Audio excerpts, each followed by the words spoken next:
तो जय हिंद दोस्तों, कैसे आप? उम्मीद होगी बढ़िया होंगे। तो दोस्तों आज हम शुरू करने वाले हैं लुसेंट जीके के चैप्टर नंबर 15। इससे पहले भी हमने 14 चैप्टर के करा चुके हैं हम, और ये हमारा चैप्टर नंबर 15 है, जिसमें जो कि मौर्य साम्राज्य काल है। मौर्य साम्राज्य काल जो कि हम प्राचीन भारत का मौर्य साम्राज्य काल पढ़ाने वाले हैं आज। तो इसमें भी टॉप 100 क्वेश्चन एंड आंसर रहने वाले हैं जो कि हमेशा परीक्षा में पूछे जाते हैं। तो चलिए शुरू करते हैं। तो हमारा पहला क्वेश्चन है कि मौर्य साम्राज्य का संस्थापक कौन है? तो मौर्य साम्राज्य का संस्थापक है चंद्रगुप्त मौर्य। हमारा दूसरा क्वेश्चन है, चंद्रगुप्त मौर्य ने किसकी सहायता से मौर्य साम्राज्य की स्थापना की थी? तो चाणक्य के सहायता से, जिन्हें कौटिल्य भी कहा जाता है। हमारा तीसरा क्वेश्चन है, मौर्य साम्राज्य की स्थापना कब हुई? तो मौर्य साम्राज्य की स्थापना 322 ईसा पूर्व में। कब हुई थी? 322 ईसा पूर्व में। तो हमारा चौथा क्वेश्चन है कि मौर्य साम्राज्य की राजधानी क्या थी? तो मौर्य साम्राज्य की राजधानी थी पाटलिपुत्र, जो कि पटना है। हमारा पांचवा क्वेश्चन है, चाणक्य का दूसरा नाम क्या था? तो विष्णुगुप्त। चाणक्य का दूसरा नाम क्या था? तो विष्णुगुप्त। हमारा छठा क्वेश्चन है, कौटिल्य द्वारा लिखा गई प्रसिद्ध पुस्तक कौन सी है? तो अर्थशास्त्र। कौटिल्य द्वारा लिखी गई प्रसिद्ध पुस्तक तो अर्थशास्त्र है। हमारा सातवां क्वेश्चन है, चंद्रगुप्त मौर्य के दरबार में कौन सा यूनानी राजदूत आया था? तो मेगास्थनीज आया था, मेगास्थनीज। आठवां क्वेश्चन है, मेगास्थनीज ने भारत के बारे में कौन सी पुस्तक लिखी? तो इंडिका। मेगास्थनीज ने कौन सी पुस्तक लिखी थी? तो इंडिका लिखी। तो हमारा नौवां क्वेश्चन है, चंद्रगुप्त मौर्य ने किस यूनानी शासक को हराया था? चंद्रगुप्त मौर्य ने किस यूनानी शासक को हराया था? तो सेल्यूकस निकेटस को हराया था। हमारा 10वां क्वेश्चन है, सेल्यूकस और चंद्रगुप्त के बीच संधि कब हुई थी? तो 305 ईसा पूर्व में। 305 ईसा पूर्व में। हमारा 11वां क्वेश्चन है, चंद्रगुप्त मौर्य के बाद कौन राजा बना था? तो बिंदुसार। चंद्रगुप्त मौर्य के बाद बिंदुसार राजा बना था। 12वां क्वेश्चन है, बिंदुसार को यूनानी लेखक किस नाम से पुकारते थे? तो अमिस्रोखेटस के नाम से। हमारा 13वां क्वेश्चन है, बिंदुसार का प्रसिद्ध पुत्र कौन था? बिंदुसार का प्रसिद्ध पुत्र तो अशोक था। हमारा 14वां क्वेश्चन है, अशोक किसका पुत्र था? तो बिंदुसार का। अशोक किसका पुत्र था? तो बिंदुसार का। हमारा 15 क्वेश्चन है, अशोक का राज्याभिषेक कब हुआ था? तो 269 ईसा पूर्व में। 269 ईसा पूर्व। हमारा 16वां क्वेश्चन है, अशोक ने कलिंग युद्ध कब लड़ा था? अशोक ने कलिंग युद्ध कब लड़ा था? तो 261 ईसा पूर्व में। हमारा 17वां क्वेश्चन है, कलिंग युद्ध के बाद अशोक ने कौन सा धर्म अपनाया था? तो बौद्ध धर्म अपनाया। यहाँ पर बौद्ध धर्म अपनाया था। 18वां क्वेश्चन है, कलिंग युद्ध कहाँ लड़ा गया था? कलिंग युद्ध उड़ीसा में लड़ा गया था कलिंग युद्ध। तो हमारा 19वां क्वेश्चन है, अशोक का उपनाम क्या था? तो अशोक का उपनाम था देवनाम प्रिय था। हमारा 20वां क्वेश्चन है, अशोक की नीति क्या कहलाती है? अशोक की नीति धम्म कहलाती है, धम्म। हमारा 21वां क्वेश्चन है, अशोक के शिलालेख किस लिपि में लिखे हैं? तो ब्राह्मी लिपि में। हमारा 22वां क्वेश्चन है, उत्तर पश्चिमी भारत में अशोक के अभिलेख किस लिपि में है? उत्तर पश्चिमी भारत में अशोक के अभिलेख किस लिपि में है? तो खरोष्ट लिपि में। खरोष्ट। हमारा 23वां क्वेश्चन है, अशोक के अभिलेखों को किसने पढ़ा था? अशोक के अभिलेखों को किसने पढ़ा था? तो जेम्स प्रीसेप ने। हमारा 24 क्वेश्चन है, अशोक के प्रमुख शिलालेख कितने हैं? अशोक के प्रमुख शिलालेख 14 हैं। हमारा 25 क्वेश्चन है, अशोक के स्तंभ लेख कितने? अशोक के स्तंभ लेख 7 हैं। हमारा 26वां क्वेश्चन है, भारत का राष्ट्रीय प्रतीक कहाँ से लिया गया है? भारत का राष्ट्रीय प्रतीक कहाँ से लिया गया है? तो सारनाथ के अशोक स्तंभ से। हमारा 27वां क्वेश्चन है, अशोक के स्तंभ पर कितने सिंह बने हैं? तो अशोक के स्तंभ पर 4 सिंह बने हैं। हमारा 28वां क्वेश्चन है, अशोक का प्रसिद्ध स्तंभ कहाँ स्थित है? अशोक का प्रसिद्ध स्तंभ सारनाथ में स्थित है। हमारा 29वां क्वेश्चन है, अशोक ने कितने स्तूप बनाए थे? तो अशोक ने लगभग 84,000 स्तूप बनवाए थे। 30वां क्वेश्चन है, सांची स्तूप किसने बनवाया था? तो अशोक ने ही बनवाया था। 31 क्वेश्चन है, अशोक के पुत्र का नाम क्या था? अशोक के पुत्र का नाम था महेंद्र। हमारा 32 क्वेश्चन है, अशोक की पुत्री का नाम क्या था? अशोक की पुत्री का नाम था संघमित्रा। संघमित्रा नाम था। 33वां क्वेश्चन है, महेंद्र और संघमित्रा कहाँ गए थे? तो महेंद्र और संघमित्रा श्रीलंका गए थे। 34 क्वेश्चन है, अशोक ने किस बौद्ध संगति का आयोजन किया था?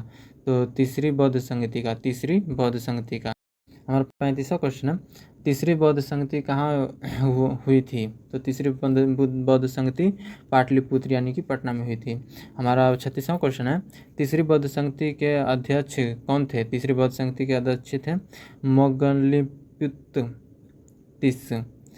मोंगलिपितुस थे। हमारा 37वां क्वेश्चन है, अशोक के शिलालेखों की भाषा क्या थी? अशोक के शिलालेखों की भाषा थी प्राकृतिक। हमारा 38 क्वेश्चन है, अशोक का धर्म क्या कहलाता है? अशोक का धर्म धम्म कहलाता है। तो हमारा 39वां क्वेश्चन है, मौर्य काल में प्रांतों का शासन कौन सा करता था? तो मौर्य काल में प्रांतों का शासन कौन करता था? तो कुमार यानी कि राजकुमार। हमारा 40वां क्वेश्चन है, मौर्यकालीन प्रशासन का मुख्य ग्रंथ कौन सा है? तो अर्थशास्त्र। अर्थशास्त्र। 41 क्वेश्चन है, मौर्यकालीन जासूसों को क्या कहा जाता था? मौर्यकालीन जासूसों क्या कहा जाता था?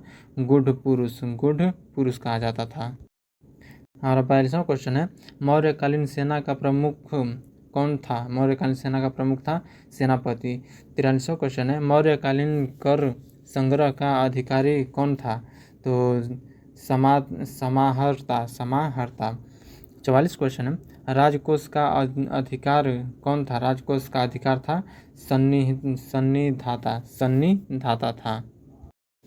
45वां क्वेश्चन है, मौर्यकालीन ग्राम का प्रमुख कौन था? मौर्यकालीन ग्राम का प्रमुख था ग्रामीण।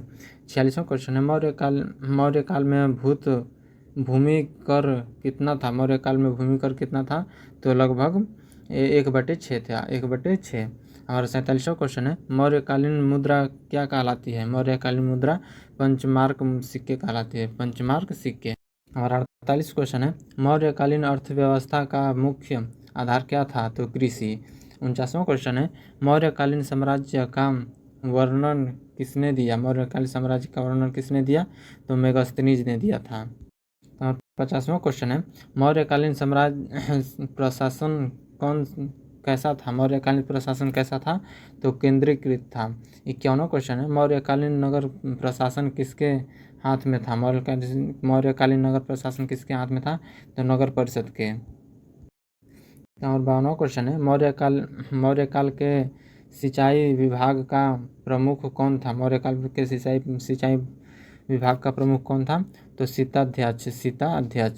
53 क्वेश्चन है, खनिज विभाग का प्रमुख कौन था? खनिज विभाग का प्रमुख आकराध्यक्ष। 54 क्वेश्चन है, वन विभाग का प्रमुख कौन था? तो वनाध्यक्ष था। और 55 क्वेश्चन है, मौर्यकालीन प्रमुख बंदरगाह कौन सा था?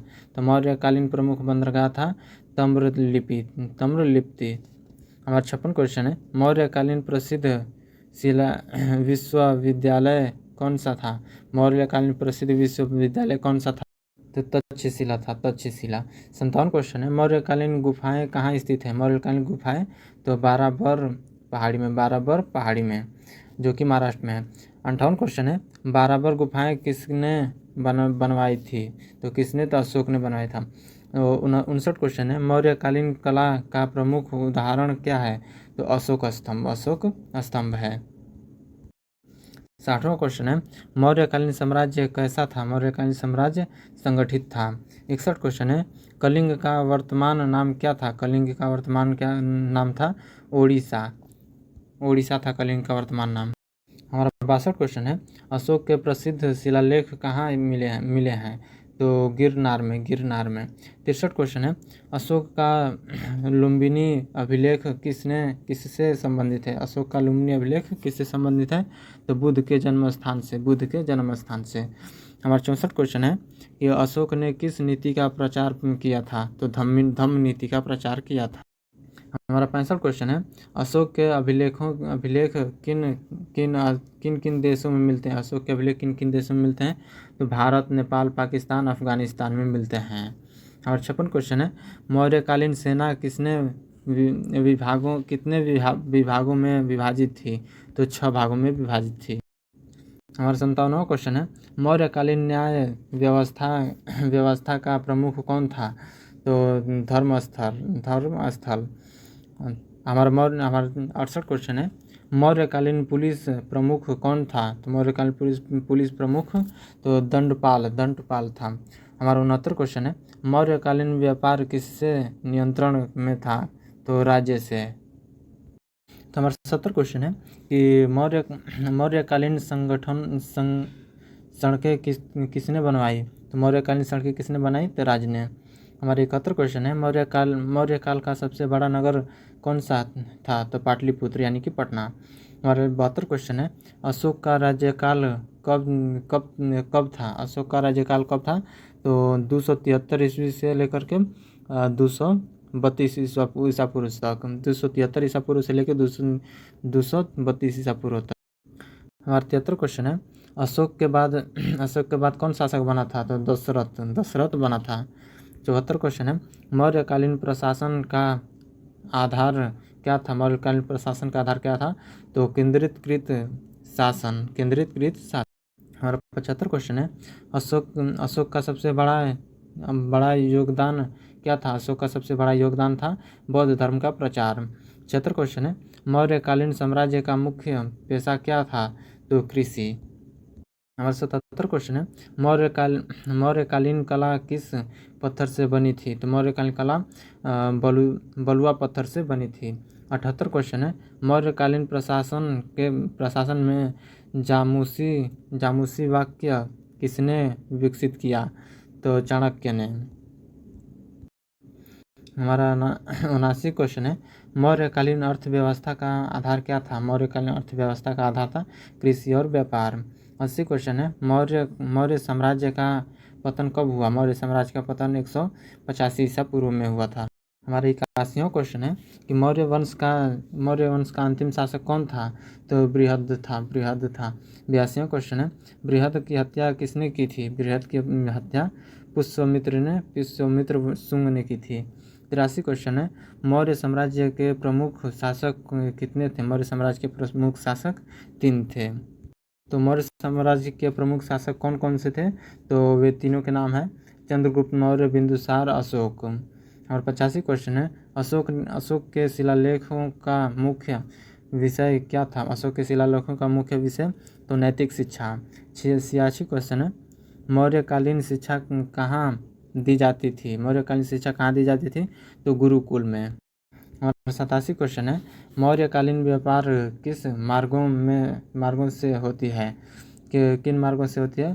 तो स्थल और समुद्र मार्ग से।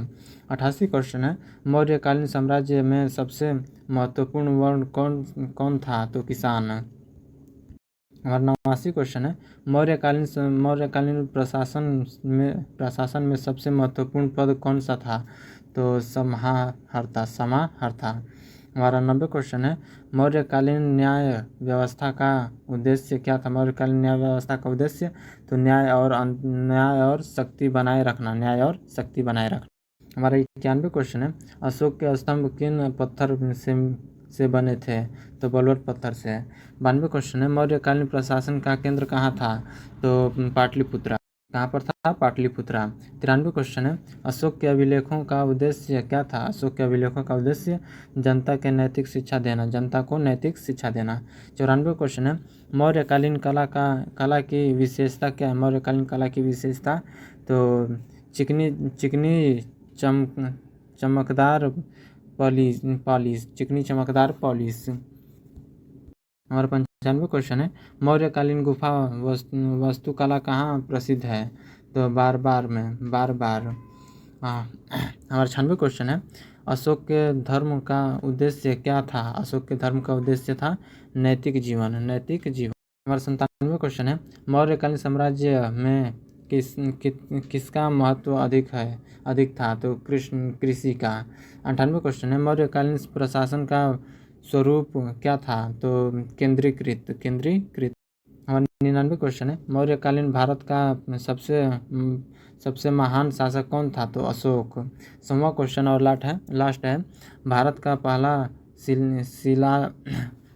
का पहला विशाल साम्राज्य कौन सा था? तो मौर्य साम्राज्य। तो दोस्तों ये हमारे आज तीन महत्वपूर्ण प्रश्न। तो हमारा प्रश्न नंबर पहला है, अशोक का धर्म क्या कहलाता है? इसे आपको कमेंट में बताना है। और दूसरा भी, मौर्यकालीन साम्राज्य कौन सा था? इसे भी कमेंट में बताना है। और तीसरा क्वेश्चन है, मौर्यकालीन ग्राम का प्रमुख कौन सा था? तो इसे भी कमेंट में बताना है। तो हम अभी यानी कि 15 चैप्टर ये पढ़ रहे हैं, इसका मतलब कि हम लोग 1500 क्वेश्चन कंप्लीट कर चुके हैं। तो अगर आप ये 15 वीडियो देख लेते हैं तो आप समझ लीजिए कि 1500 क्वेश्चन कंप्लीट कर चुके हैं हम लोग। तो ऐसा ही वीडियो के लिए हमारे चैनल को सब्सक्राइब जरूर करें।